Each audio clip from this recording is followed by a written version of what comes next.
En este vídeo vamos a hablar sobre la imputabilidad disminuida, también conocida como eximente incompleta.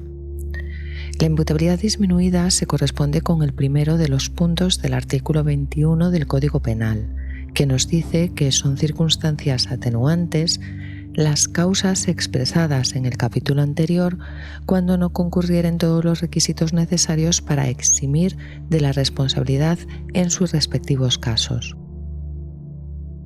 Este artículo recoge la posibilidad de que se presenten las circunstancias excluyentes de la capacidad de culpabilidad sin reunir todos los elementos necesarios para su plena eficacia o con una intensidad menor, operando las mismas, conservando una imputabilidad parcial para el agente del hecho delictivo. La diferencia entre una y otra, circunstancia de exención plena y semiplena, no es, aunque pudiera parecerlo, simplemente de grado.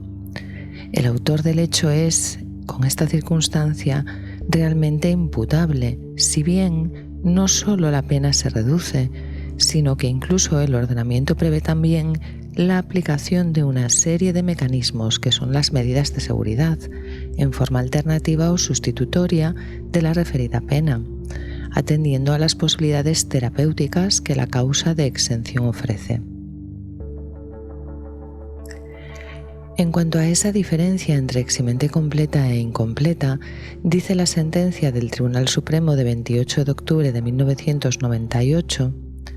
podemos establecer como doctrina comúnmente aceptada que para que se pueda apreciar la eximente incompleta es preciso que se den los requisitos esenciales de la plena y que los que falten no sean fundamentales. En relación con las anomalías o alteraciones psíquicas del 20.1, será preciso que sobre la base de la real existencia de la anomalía con sus sustanciales características biológicas se produzca una disminución profunda de la capacidad intelectiva y volitiva, pero no hasta el punto de llegar a anularla. Vamos a hacer entonces un pequeño análisis de cada supuesto comparativo siguiendo al magistrado del Tribunal Supremo, el señor Martínez Pereda.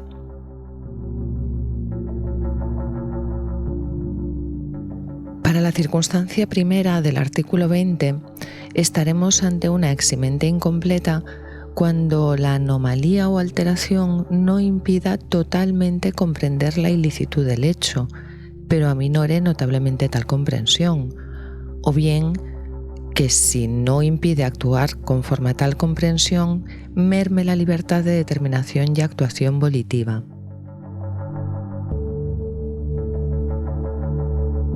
Algunos ejemplos que podrían tener cabida en esta eximente incompleta serían, por ejemplo, los déficits intelectuales de grado moderado, de entre el 25 y el 50%, o una persona con esquizofrenia que no actuó bajo los efectos de un episodio psicótico, es decir, que no presentase sintomatología productiva, sintomatología psicótica productiva en forma de alucinaciones o delirios, pero sí se puede acreditar un comportamiento anómalo que pueda atribuirse a dicha enfermedad, relacionado por ejemplo con otras alteraciones psicopatológicas como la alogia, la abulia o la desorganización conductual. Incluso para supuestos de drogadicción también se reconoce con reiteración la posibilidad de eximente incompleta vinculada al artículo 20.1, cuando la dependencia a las sustancias ha generado una alteración psíquica de carácter permanente, aunque no plenamente inimputabilizante, distinta de la circunstancia de intoxicación o síndrome de abstinencia. Elementos a considerar en estos supuestos son tanto la circunstancial ansiedad próxima al síndrome como la cronicidad derivada de una dependencia antigua y severa, así como la interrelación con otras anomalías. Para el punto segundo del artículo 20, es decir, la hipótesis de la intoxicación, los elementos imprescindibles van a ser la acreditación de ese estado, que no haya sido buscado de propósito ni previsto ni debido prever antes de la comisión del delito. Lo que podrá ausentarse va a ser el carácter de plena. Como en el caso anterior, la semiplenitud se refiere a la limitación de los efectos sobre las facultades psíquicas del sujeto. En En lo que respecta al artículo 20.3, la alteración de la percepción como elemento biológico va a tener que existir obligadamente en todo caso. Según cierta línea doctrinal, no del todo pacífica, a la que ya nos hemos referido en anteriores vídeos, esta se ha de remontar al nacimiento o a la infancia. La característica peculiar para su ubicación dentro de la eximente incompleta habrá que buscarla, consecuentemente, en la menor gravedad de la percepción o de la alteración de la percepción de la realidad. Como ejemplo clásico de la interpretación jurisprudencial, se cita la sentencia del Tribunal Supremo de 16 de diciembre de 1995, que aplicó esta eximente incompleta a una persona sordomuda de nacimiento que no sabía ni leer ni escribir, carente de instrucción religiosa, marinero de profesión, que se entiende por señas, que sabe contar, que conoce el valor de la moneda, sin anormalidades mentales, de inteligencia aceptable, con una vida de relación normal y reincidente en hechos delictivos similares, que cometió una agresión sexual. El artículo 20.6, que hace referencia al miedo insuperable, en este caso la nota distintiva entre la eximente plena y la incompleta se sitúa en el grado de superabilidad de ese miedo. Para esta valoración, sin duda difícil, se deberán tener en cuenta circunstancias subjetivas de quien padece ese miedo, como la edad, la cultura, la impresionabilidad, junto con otras de naturaleza objetiva, como el grado de sorpresa con el que la situación atemorizante se produzca.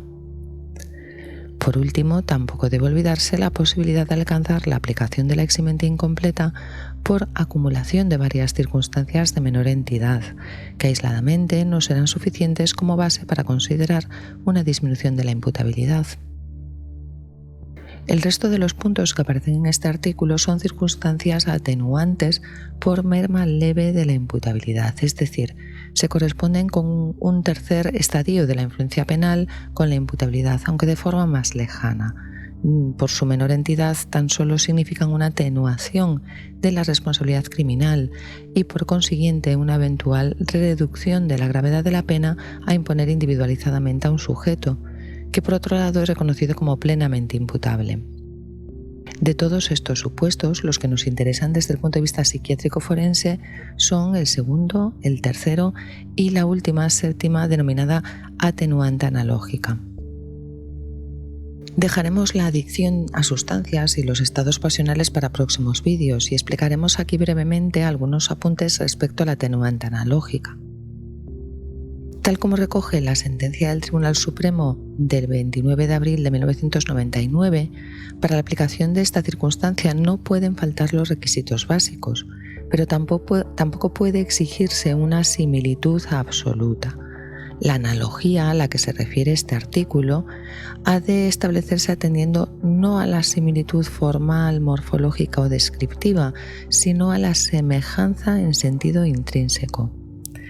De ahí que la apreciación de la atenuante analógica requiere inicialmente la existencia de un parecido o de significado semejante con alguna de las atenuantes del texto legal, que nunca puede ser absoluto, pero tampoco diametralmente distinto. Analogías que serán intrínsecas, basadas sobre todo en el mismo derecho natural. Se trata, por lo tanto, de una labor de ponderación y equilibrio que el legislador quiso residenciar en los jueces a la hora de individualizar la pena. Básicamente, se trata de establecer una fórmula con la que se pueda solventar el siguiente problema: la imposibilidad de prever exhaustivamente en una norma la multiplicidad de circunstancias que en la vida real pudieran ostentar esta significación atenuatoria a la de las expresamente enunciadas. Algunos ejemplos anteriores de uso por la jurisprudencia en esta especial circunstancia de atenuación son los trastornos de personalidad, salvo en aquellos casos graves generalmente asociados a otras patologías que podrían en este caso ser valorados como eximente incompleta, el déficit ligero de funciones intelectuales o en casos de embriaguez o abuso de sustancias sin relación causal entre el consumo y el delito enjuiciado. Por último, es importante recordar que en la prueba pericial psiquiátrica forense el perito no puede pronunciarse sobre la aplicación de una u otra circunstancia, sino que su función es asesorar al juzgador sobre la cuestión de la que se trate y en este caso sobre la posible influencia en sus capacidades intelectivas y volitivas y su puesta en relación con los hechos.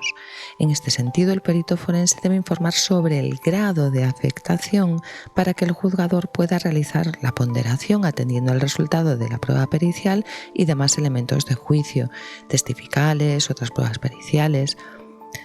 Como ejemplo podría servir la siguiente graduación: disminución nula, disminución ligera, moderada, grave, completa.